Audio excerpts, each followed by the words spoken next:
1950년 6월 25일, 우리 역사에서 결코 잊을 수 없는 날이죠. 한반도의 운명을 완전히 바꿔버린 전쟁이 바로 그날 시작됐습니다. 그런데 말이죠, 그 비극적인 아침이 밝기 직전, 그 짙은 어둠 속에서는 과연 어떤 일들이 벌어지고 있었을까요?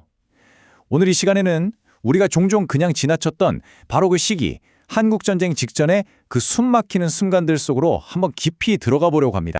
운명은 결정된 것인가? 아니면 만들어가는 것인가? 이게 그냥 철학적인 질문 같지만 사실은 그렇지 않아요. 이 질문을 딱 가슴에 품고 전쟁 전야의 한반도를 같이 한번 들여다보시죠. 과연 한국전쟁은 정말 피할 수 없는 운명이었을까요?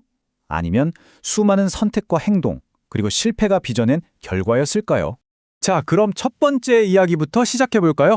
바로 분단된 국가의 운명입니다. 수십 년간의 일제강점기가 끝나고 드디어 찾아온 1945년의 해방. 모두가 희망에 부풀었지만 그건 희망의 서막이 아니었습니다. 오히려 강대국들의 손에 의해서 나라가 둘로 쪼개지는 새로운 비극의 시작이었죠. 그 냉혹한 현실을 좀 더 자세히 들여다보겠습니다. 생각해보면 바로 이 지점이 모든 비극의 시작점이었던 것 같아요.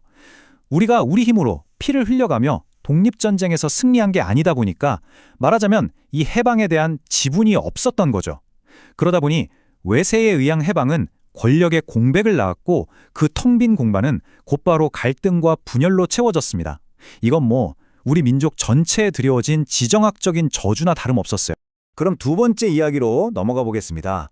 이렇게 분열의 흐름이 거스를 수 없어 보일 때 온몸으로 여기에 맞섰던 한 인물이 있었습니다. 우리가 너무나 잘 아는 독립운동의 영웅, 바로 백범 김구 선생입니다. 그의 마지막 여정은요, 분단만은 어떻게든 막아보려 했던 한 거인의 정말 처절한 몸부림 그 자체였습니다. 자, 이 시간의 흐름을 한번 같이 따라가 볼까요? 시작은 1948년 4월입니다. 김구 선생은 주변의 모든 만료를 뿌리치고 평양에서 열린 남북 연속회의에 참석해요. 하지만 그가 그곳에서 마주한 건 통일의 희망이 아니라 김일성의 아주 기만적인 정치 술수뿐이었습니다. 결국 깊은 환멸을 안고 돌아온 지 약 1년 뒤인 1949년 6월 26일, 그는 서울 경교장에서 안두희가 쏜 총탄에 비극적인 생을 마감하게 됩니다. 나는 38선을 베고 쓰러질지언정. 정말 이 한마디에 모든 게 담겨 있죠. 하나의 나라가 두 동강 나는 걸 차라리 자신의 목숨을 바쳐서라도 막으려 했던 한 지도자의 그 비통하고도 결연한 의지가 말입니다. 그러니까 김구 선생의 암살은 그냥 한 위대한 지도자의 죽음 그 이상이었던 겁니다. 이건 사실상 평화통일이라는 마지막 희망의 불씨가 꺼져버렸다는 걸 의미했고요. 그리고 전쟁이라는 비극의 문이 활짝 열리는 정말 돌이킬 수 없는 순간이 되어버렸습니다. 김구 선생의 죽음으로 평화로 가는 길이 막혔다면 다른 한편에서는 이미 완전히 다른 형태의 전쟁이 시작되고 있었습니다.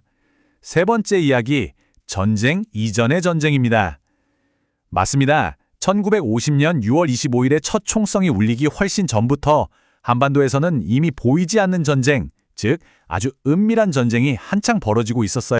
혹시 하임리히 법칙이라고 들어보셨나요?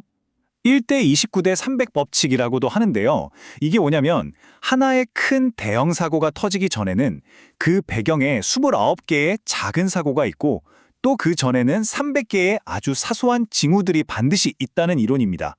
놀랍게도 이 법칙이 한국전쟁의 발발을 너무나도 정확하게 설명해 줍니다. 전쟁이라는 대형 참사는 결코 우연이 아니라 수많은 경고와 작은 충돌들이 쌓이고 쌓여서 필연적으로 일어났다는 거죠. 그렇습니다. 전쟁은 정말 어느 날 갑자기 뻥 하고 터진 게 아니었어요. 마치 거대한 빙산의 일각처럼 수면 아래에서는 수많은 간첩행위, 내부를 뒤집으려는 시도, 그리고 침투 공작이 아주 치밀하게 진행되고 있었던 겁니다. 사실 눈을 크게 뜨고 보면 그 징문 곳곳에 널려 있었죠. 이 보이지 않는 전쟁을 이해하려면 우리가 꼭 알아야 할 단어가 하나 있습니다. 바로 프락치라는 단어예요. 이게 러시아어인데요. 특수 임무를 띠고 어떤 조직에 몰래 들어가서 신분을 숨긴 채 활동하는 비밀 요원을 뜻하는 말입니다. 그리고 북한은 바로 이 프락치들을 남한 사회의 신경망 곳곳에 아주 체계적으로 심어두고 있었습니다. 자, 네 번째 이야기입니다. 그렇다면 이 은밀한 전쟁이 어떻게 또 얼마나 충격적으로 수면 위로 드러났을까요? 그 가장 대표적인 사례가 바로 국회 프락치 사건입니다. 이제 막 태어난 대한민국의 심장부, 바로 국회에서 벌어진 정말 믿기 힘든 이야기였죠. 1948년에 국가보안법이 만들어지면서 폭동 같은 폭력적인 방법이 좀 어려워졌어요. 그러자 북한의 공산주의 세력은 전략을 바꿉니다. 더 교활한 칼을 빼어든 거죠. 바로 밖에서 흔드는 게 아니라 아예 안으로 들어와서 남한 정부를 내부에서부터 무너뜨리는 그런 보이지 않는 공작에 집중하기 시작한 겁니다. 이 사건이 어떻게 진행됐냐면요. 진짜 한편의 첩보회화 같아요. 자, 1단계는 침투. 프락치들이 남한 국회의원 62명을 포섭합니다. 2단계는 전복. 이들의 핵심 목표는 뭐였냐면 남한의 가장 중요한 동맹인 주한미군을 철수시키자는 결의안을 통과시키는 거였어요. 3단계 발각. 하지만 이 거대한 음모는 남한 경찰과 검찰의 끈질긴 수사 끝에 결국 덜미를 잡히고 맙니다. 그리고 마지막 4단계는 참 아이러니하죠. 관련자들은 감옥에 있다가 북한으로 넘어갔는데 정작 자신들이 목숨 바쳐 충성했던 바로 그 북한 정권에 의해서 숙청당하는 비극적인 결말을 맞이합니다. 이게 그냥 국회의원 몇 명이 연루된 사건, 그 정도가 아니었어요. 이건 말 그대로 갓 태어난 대한민국이라는 나라를 뿌리째 흔들어서 무너뜨리기 위해 계획된 전쟁 전 시기를 상징하는 아주 중요한 사건이었습니다. 외부의 적만큼이나 내부의 위협이 얼마나 치명적일 수 있는지를 똑똑히 보여준 거죠. 자, 이제 마지막 장으로 넘어왔습니다. 폭풍 전의 고요. 이렇게 내부의 균열이 깊어지는 동안 국제정세라는 더 거대한 퍼즐의 마지막 조각들이 착착 맞춰지고 있었습니다. 그리고 정말 침공 직전에는 역설적이게도 한반도에 기만적인 평온함이 감돌기 시작합니다. 이 흐름을 보시면 남한이 얼마나 빠르게 외톨이가 되어가는지 알 수 있어요. 먼저 1949년 6월 남한 방어의 핵심이었던 미군이 철수를 완료합니다. 그리고 불과 몇 달 뒤인 1950년 1월 미국이 에치슨 라인을 발표하면서 한반도를 미국의 태평양 방위선에서 빼버려요.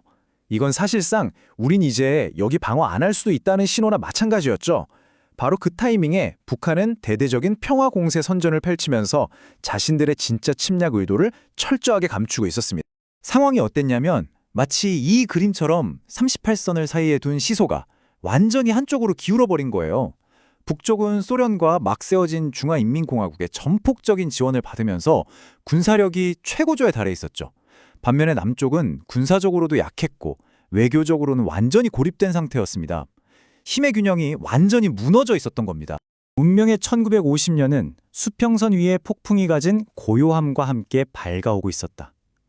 정말 너무나도 시적인 표현이지만 동시에 섬뜩할 정도로 그 당시의 불길하고도 기만적인 분위기를 완벽하게 그려내는 문장이죠. 모든 게 너무나 조용했지만 바로 그 수평선 너머에서 역사상 가장 거대한 폭풍이 다가오고 있었던 겁니다. 결국 이렇게 수많은 경고등이 계속해서 깜빡이고 있었는데도 전쟁은 터지고야 말았습니다. 그래서 우리는 다시 맨 처음의 질문으로 돌아올 수밖에 없는 거죠. 이 모든 신호들을 뒤로 하고 맞이한 전쟁은 정말 피할 수 없었던 운명의 기극이었을까요? 아니면 그 명백한 징후들을 우리가 보지 못했던, 아니 어쩌면 애써 외면했던 우리 모두의 돌이킬 수 없는 실패였을까요? 그 판단은 여러분의 몫으로 남겨두겠습니다.